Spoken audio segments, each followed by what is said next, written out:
Yeah, I remember that season. A lot of people didn't like that season, but I defended it. Well, technically, you didn't even know I defended it. But, believe it or not, I'm actually going to do a little bit with this one.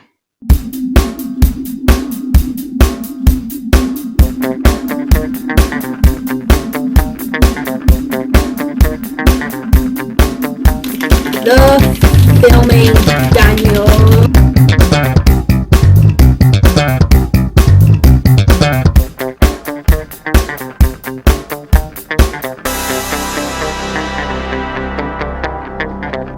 Hey guys, it's Daniel here, finally back with a new video for my review show.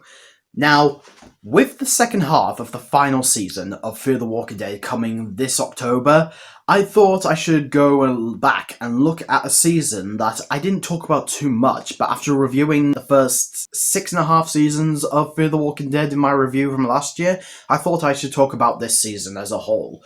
Because today, I'm going to be reviewing what is quite possibly the most controversial season of this show, and that is Fear the Walking Dead Season 7.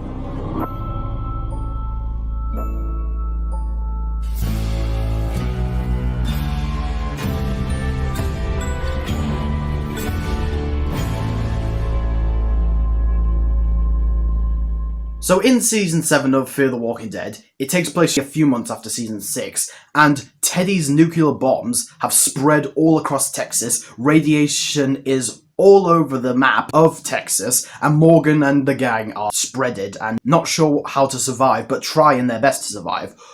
Well, almost all of them, because Victor Strand is thriving in this building that he calls the Tower. He's now the leader of this place, and, you know, being the typical self-centered Strand he is now technically a villain. So, he is capturing Morgan's group now and again just to show that he's a better leader than Morgan. So now Morgan has to go up against Strand and save the gang, while Alicia has to escape from Teddy's bunker, which she was placed in last season, to take on Strand as well, who she once considered family. As well as dealing with other threats like these people called the Stalkers, weird name, this place called Padre that they don't know, yeah, and all over the stuff. Like, it is a bit of a balancing act of this season, and I think that's one of the reasons why this gets a lot of controversy. Now, like I said earlier, this is the season of Fear the Walking Dead that a lot of people are really not liking. This is a season that a lot of people are calling the worst season of Fear the Walking Dead. But do I think it deserves that recognition? Well, okay. I can understand why people feel that way, because the problems I have are major and are a big reason why they call this the worst season. But in my opinion, not only do I not think it's the worst season, honestly I can't really think of which season is worse, I also kind of liked this season. Yes! I know it can be dumb, I know it can be, like, nonsensical, I know that this has some of the worst writing of Fear the Walking Dead, but what the season did get right, it got really right, because I kind of liked it, and I'll discuss when I talk about this review. First of all, I will admit that the one saving grace for this season, and it's where a lot of the positives come from, is the first half of the season. I thought the first half of the season was great. It had a lot of things going for it. It had a lot of new ideas to come up with. I mean, granted, it still had some unnecessary ideas and forced in storylines, but the stuff that was creative and new, it was fantastic. The acting, basically, throughout the season, the acting, while the characters have kind of bad writing material to work off of, the actors still did a fantastic job. Of course, Lenny James himself as Morgan Jones, my man, he's still great as the character of Morgan. I liked the character struggles that his character was going through this season, because he feels like he let everybody down, but mainly it's been Strand that forces that on his face. But Morgan is still trying to do his best and try to prove Strand wrong, and I thought that was fantastic. Alicia Debnam Carey, I will admit they really mishandled the Alicia character this season, and I'll get to that later. But Alicia Debnam Carey still added so much to the character, and I still think she gave a fantastic performance, and really, this is like an important season for Alicia Debnam Carey. Not the Alicia character, although it is a little bit important, but for Alicia Debnam Carey. I won't spoil why, but when you get by the end of the season, you do kind of get a little teary-eyed a little bit. Coleman Domingo is fantastic this season as Victor Strand, because now that he's like a villain, like a full-on villain for the most part, he has the freedom to be as charismatic as possible, and I will admit, many times when he's a villain, you could just tell he's chewing up the scenery and having so much fun in the role, and that, honestly, that's one of the saving graces of the Tower storyline, is Coleman Domingo's performance, because while it does go a little bad later on, the stuff in the first half, or basically throughout, where we see Victor Strand himself, Coleman Domingo has so much charisma, and I loved it. While not everything in this area works, and I'll get to that later, many of the cinematography and sets were actually pretty good. I mean, not all the sets, but besides the radiation, a lot of the stuff that isn't radiation is very good to look at. The tower itself actually looks like a really good community and a good place for an antagonist. It actually looks very classy, it looks fancy, and it looks like the type of area that Victor Strand would want to be in, especially with his new right-hand man, Howard. I can't remember the actor's name, but the character of Howard, he's okay, but not the greatest. There were a few episodes in this season that I actually thought were really good. The season premiere, I thought was great for the Victor character. Not too many of the episodes were great, but the premiere was pretty good. But I will say, the one other episode besides the premiere that I actually found the most captivating was episode 6. I won't give away too much about what happened in episode 6, but it's shown that episode 6 actually was pretty deep. The threat in episode 6 actually is something from the franchise, that again I won't spoil, and it was also the great send-off for a character that, honestly, I thought they had a great conclusion in that episode, and also wonders, are they going to premiere sometime later on in the franchise? Hard to say. Some of the action in this season were very good. The gun battles, the Morgan battles, Victor Strand's fights were pretty interesting, especially with that sword that he uses. And the last thing that I will say that I really, really liked in this season was the score. I thought the score for a lot of the episodes were really great. They added some intensity, they added some mystery, and the dramatic scores actually are the best scores in the season, because even in the second half, the emotional scenes in the second half actually kind of struck a chord with me. It got me pretty emotional sometimes, and it's mainly because of the score that accompanies them. But now, guys, unfortunately, while I do think this season is better than what a lot of people say, there are many, many, many mishaps that made me understand why the season isn't that great. Without a shadow of a doubt, the biggest problem with this season, guys, and it's the same problem that Fear the Walking Dead has been having for a very long time, was its writing. My god, many of the writing things in this season is horrid. The writing is sloppy, it's lazy, and as nonsensical as hell, with many plot holes, many decisions that really do not work in the characters' favours, and many, many, many ideas that could work, but they just ruin it many times. Especially, again, this is another big problem with the season, the second half of the season. While I don't think it's horrible, feels like they completely took what was great about the first half and then completely reneged it in the second half. And while I don't think this is worse than some of the other seasons, I will admit that they did take some of the problems with the writing in like season 4 or season 5, and then this season it feels like they just turned it up to 11. Many times I don't think it's too bothersome, but it does kind of ruin the flow of the story, especially with the different plot lines that this season takes, because there are too many plot lines in this season. I mean, we've got the storyline with the tower and with Victor Strand, but we also have this group of people that knew Alicia, but now they're enemies, and then there's the idea of this new threat who would potentially be a threat in the future, this place called Padre, but we don't know anything about it yet. And then there's and then there's Teddy's bunker plotline, there's a submarine plotline, there's Daniel's memory loss plotline, too many plot lines in this season. And honestly, it makes me wonder, how did they manage to go from season 6 to season 7? Because season 6, I will say, is a really, really, really, really great season. Because that's where the writing is definitely at its best, in terms of like the post-season 4 seasons of Fear the Walking Dead. So, I don't understand how they weren't able to replicate what they did in that season with this. Another problem with the writing is that there are many unnecessary and shoehorned in character deaths in the second half of the season.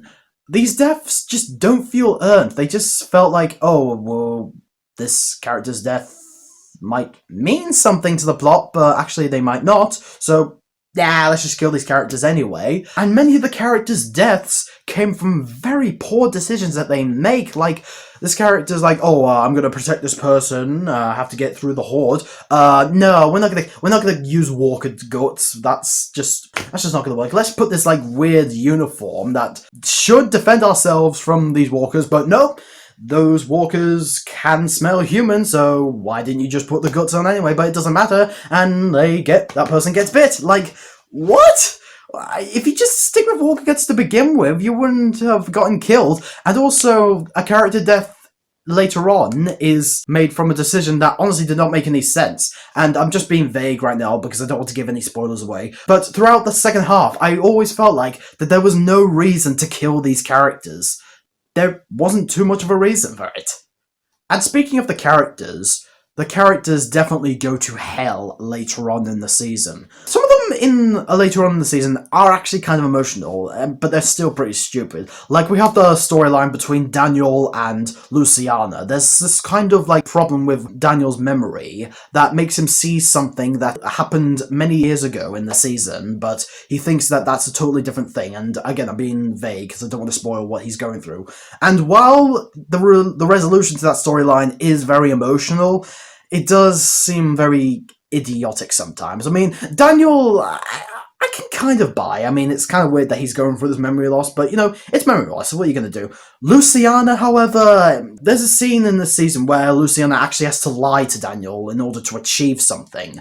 And in my opinion, why? Like, you could honestly just help him see the truth, but didn't really need to lie to him. And then we have many other characters, like John Dory Sr. having a bit of a crisis, which wasn't too bad, but just leaving a very angry kind of response. Charlie also goes for a very unnecessary character problem that, honestly, I don't think even went anywhere. But, in my opinion, the three characters that really came off as kind of betrayal in the second half was Alicia, Strand, and Wes. Starting with Alicia. My god, what the hell did you do to her? Like, I will admit, I really didn't like her character in season 4 because I felt like she went through the most despicable actions that she's ever done. But in my opinion, that actually seemed a little bit smarter in season 4. I mean, this might not be the worst season for the Lisa character, but in this season, they literally took this freaking main character and turns her into a complete idiot. Like, really, she's a complete idiot in season 7. I mean, what she does in episode 8, what she does in episode 14, 15, just not great for the character. I mean, she's not terrible, and she does have emotional scenes, but what they resolute with this character at the end of the season, what? Same thing goes for Strand, because, like I said, the first half of the season, I really liked his villain arc. I thought it had a really good, charismatic feel, until it came to a screeching halt in the second half of the season. Like, during the last few episodes, like, right the hell out of nowhere, just to give him, like, a bit more depth. Depth that, honestly, we didn't really need, because the whole season was building up that, he's a main character in the first, throughout all the seasons, and now he's a villain, so make it as big and evil as possible, and they did a good job of that, and then they tried to give him, like, this sort of, like, depth that, honestly, just kind of felt clunky, like, really? But in my opinion, the most disgraceful thing that they did to a character, the most out-of-nowhere character arc that this season gives to this character, and actions that this character commits are very unnecessary and makes no sense, goes to Wes. What the actual hell did this season do to that character? I mean, he didn't do much in the first half of the season, but the second half he gets more focus, and honestly, his character just didn't make any sense. Like, what the hell?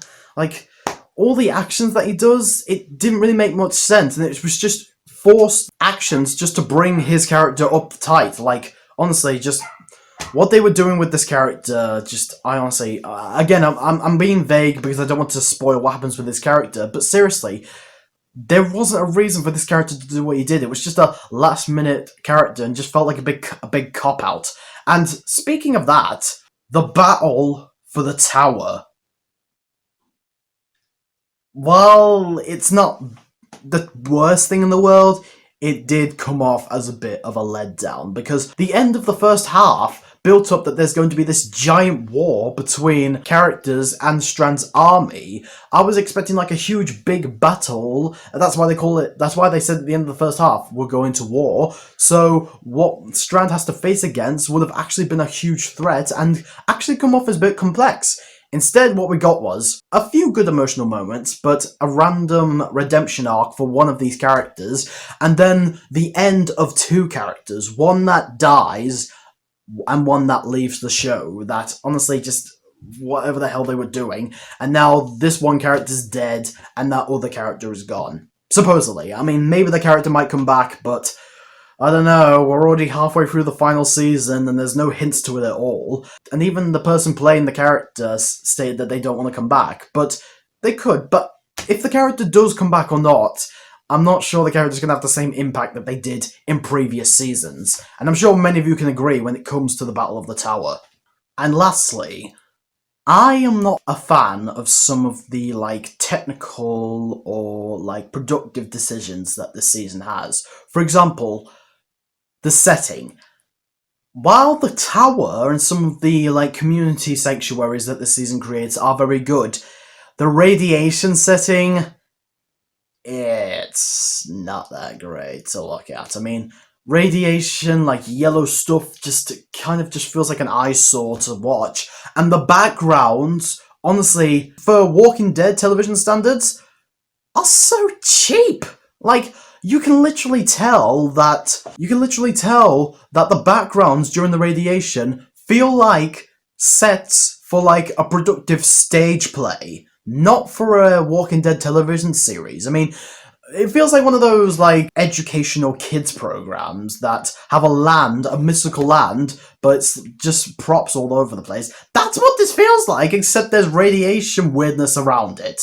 And honestly, while the past few seasons weren't that great, the sets looked real. This just feels like, what the hell were they trying to do? And that's one of the reasons why I feel like the first 3 seasons of Fear the Walking Dead were unique, because really, they're probably real places, and it felt like that the first few seasons were filmed on a video camera, and they tried to make it look like it's real locations with a bit of setting. Season 4 onwards feels like it's all setting, but this season is particularly we don't give a crap setting. And also, the pacing and the editing is a bit off. Especially with the editing, because there are so many scenes where I feel like they really missed a cut, because 1 minute this character is in one position, and then the cut is in somewhere completely different, and this object is in one position, and then the cut edit. In episode 14, for example, this character is pouring Strand a drink. Well, 2 drinks with 2 shots, and then there's a bottle in this location here, and then a cut to another shot, the bottle is suddenly in another position, and then they're going to fill the bottle, even though it should have been like this, and then this bottle. But, wait, really? Did you not watch this? And this is coming from someone who's doing videos right now, who honestly makes jump cuts now and again, whenever I made a mistake. But Fear the Walking Dead isn't YouTube videos, it's a television series. I think I expected a bit more than that. So, yeah. I did have many problems with this season. I can understand why people think it's not that great. In fact, a lot of people say it's terrible. But, in my opinion, it does have its saving graces. It has the first half, the acting is fantastic, the score is fantastic, and also the finale, while not the best finale, does leave on a very interesting note that, honestly, may or may not have been that great in Season 8, but it's hard to say, because I watched Season 8, but well, that's a story for another day, as Daniel would say in Season 6. Well, technically, I'm Daniel, he's Daniel, you know what I'm going with this. But the season is not the greatest. because it does have many stupid decisions. But honestly, there are a few things that I liked. It's just the writing is still very off. So let's give it 3.5 out of 5. Yes, I'm giving it that big. I mean, it's not much, but it didn't manage to save itself in a few cuts. But with that said, what did you think? Because I know I'm probably going to be one of the lone rangers on here that actually did kind of like the season, because I know a lot of people think it's awful. But again, my decision. But what do you think? Let me know in the comment section below. And also, what's your favourite season of Fear the Walking Dead? Let me know in the comment section below.